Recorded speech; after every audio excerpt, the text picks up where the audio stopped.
Buku bukan hanya jendela dunia, ia adalah pintu kemana saja. Hadirnya membuka cakrawala ke tempat-tempat yang jarak tak mampu wakili, ke masa-masa di mana waktu tak dapat kembali, menitipkan sekotak harta karun untuk kita bawa pulang dan selamat. Maka mari kita buka pintu itu. Selamat datang di Bedah Buku. Let's go baby.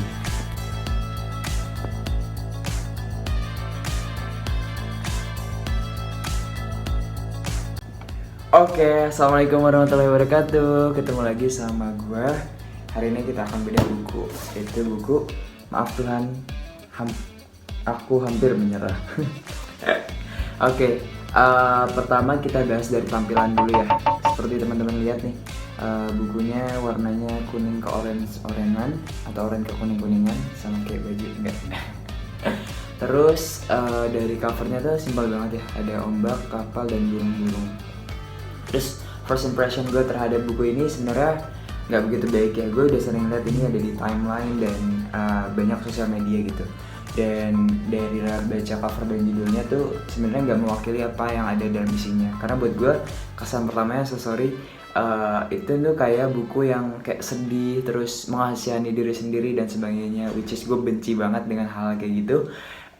So itu kesan pertama yang buat gue buruk banget sih ketika gue ngeliat buku ini. Tapi ternyata satu waktu temen gue merekomendasikan buku ini. Dia udah baca selesai dan katanya bagus. Justru isinya adalah motivasi Islami. So gue tertarik untuk baca. Kemudian ini terisi dari kurang lebih 255 halaman dan ada 75 bagian atau bab atau subbab ya.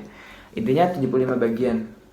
Nah artinya setiap bagian tuh kayak cuman singkat-singkat banget 1-3 halaman, tapi benar-benar padat berisi. So bisa kita kayak cuma duduk 5 menit itu bisa dapat inti dari salah satu bab gitu. Keren.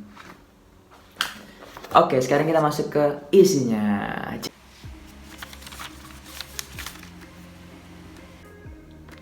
Gue yakin ini nggak mungkin cukup untuk merangkum satu buku ini dalam satu video, karena sulit banget untuk bisa seluruh intisari dari buku tuh bisa terangkum dalam video.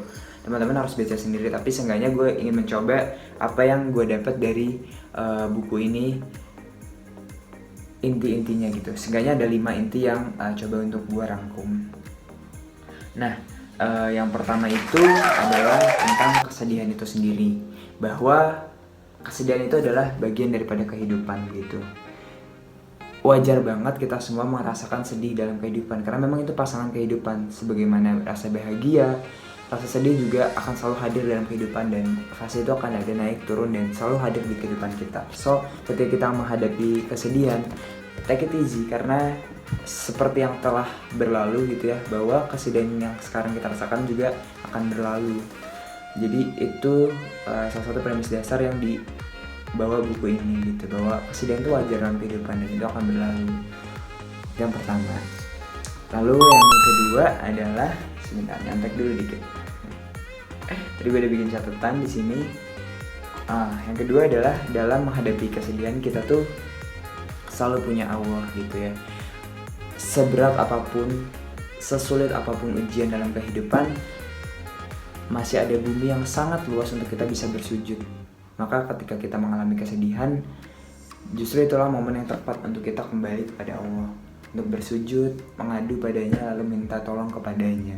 Dan lewat kesedihan itulah kita makin mendekat kepada Allah. So, untuk kita semua ketika kita mengalami kesedihan, ayo kita bareng-bareng untuk bisa mengadukan itu hanya kepada Allah. Dan di sana kita meminta tolong, karena Allah lah yang selalu mendengar kita, Allah lah yang selalu menolong kita.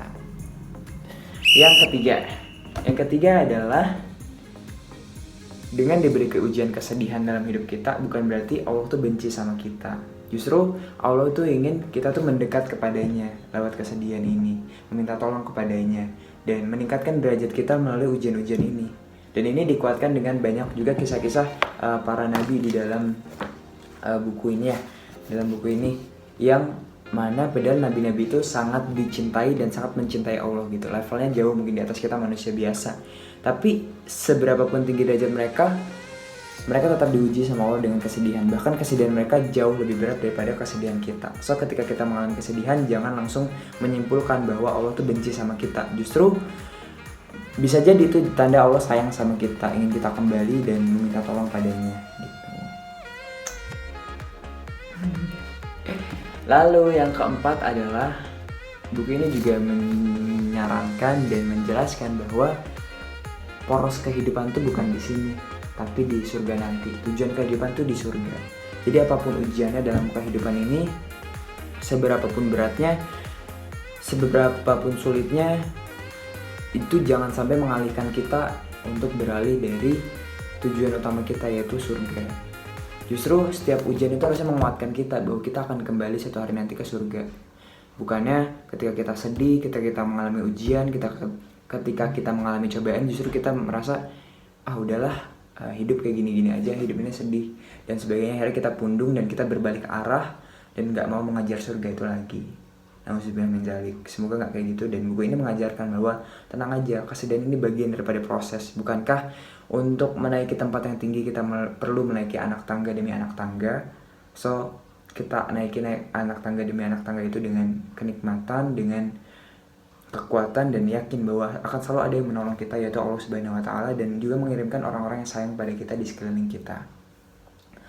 Even kalau kita sendirian pun, Allah itu udah cukup banget untuk kita menghadapi segala kesedihan dalam hidup kita. Jadi selalu jadikan poros hidup kita itu surga. Dan semua kesedihan, ujian, cobaan, kesenangan, apapun itu justru menjadi anak tangga yang mendekatkan kita kepada surga. Yang kelima dan juga yang terakhir adalah letak kebahagiaan itu adalah di akhirat.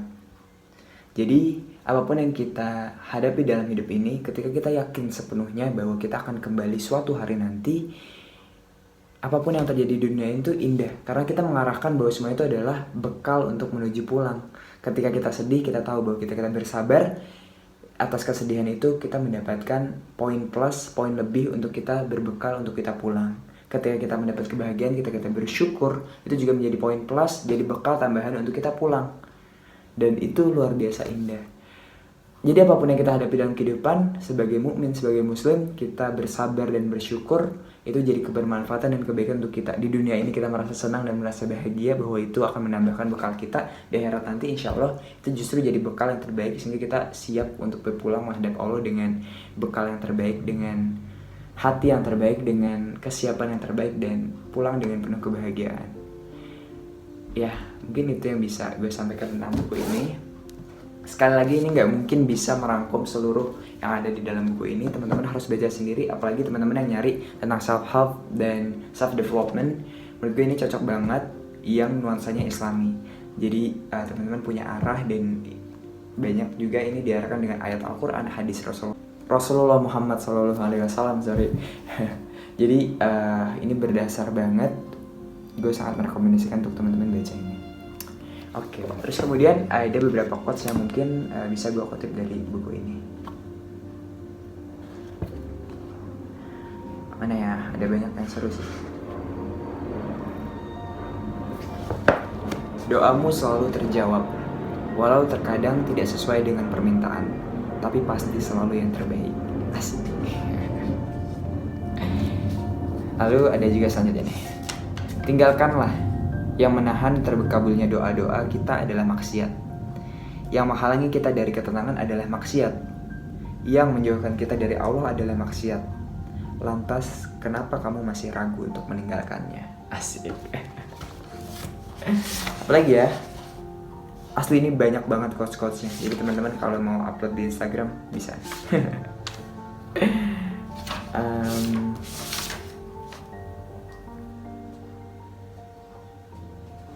Nih, kesulitan itu ternyata dirindukan.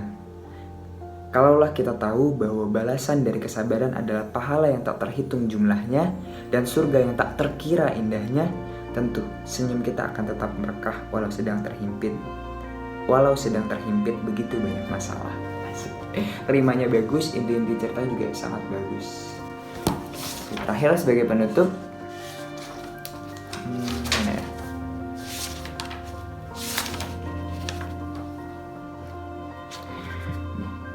salah satu yang di terakhir, sesehat apapun tubuh kita hari ini, sekaya apapun kita saat ini, sebahagia apapun kita di dunia ini, kita tetap sedang berjalan menuju kematian. Terlena bukan pilihan bagi orang-orang yang menginginkan surga sebagai akhir pencariannya. Karena sejatinya kita semua sedang berada di ruang tunggu, menanti-nanti giliran datang. Siapa yang tahu ternyata esok hari adalah hari terakhir kesempatan kita hidup di dunia ini. Thank you teman-teman. Let's go baby. Wassalamualaikum warahmatullahi wabarakatuh.